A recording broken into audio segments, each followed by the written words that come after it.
Now to the war with Iran. Just tonight, President Trump saying a project to help stranded ships leave the Strait of Hormuz will start tomorrow.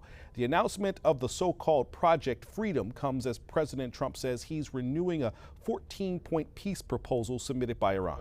CBS News Miami's Olivia Gazis reports on the war that now stretches into its third month. President Trump said late Saturday that he's reviewing a new 14-point peace proposal that was submitted by Iran aimed at ending the conflict. Again, they want to make a deal. They're decimated. They're having a hard time figuring out who their leader is. According to Iran state media, Tehran's latest proposal to the U.S. calls for issues between the two nations to be resolved within 30 days and aims to end the war rather than extend the ceasefire. Over the weekend, President Trump also defended his decision not to seek congressional approval for the conflict, required by the War Powers Resolution after 60 days. Many presidents have been involved in things that are very big. They never had to go through anything with respect to Congress. On Sunday's Meet the Press, Acting Attorney General Todd Blanche said the U.S. is not currently at war with Iran. As we said to Congress last week, there has been nothing going on, no hostilities, no exchange of fire since in almost a month. And how do you end a conflict? How do you end this?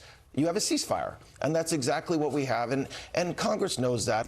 All of this comes as Democratic lawmakers speak out against a U.S. military presence in the region, arguing the U.S. should not be funding another long-term conflict in the Middle East.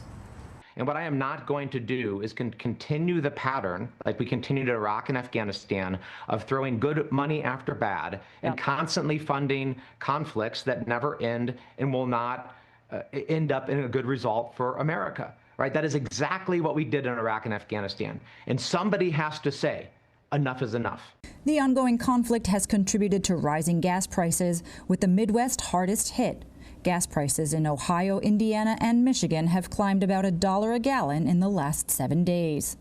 Olivia Gazis, CBS News, Doral, Florida.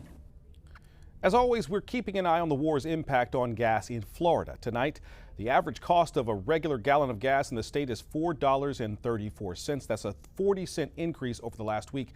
Compared to this time last year, today's price is up more than $1.20. And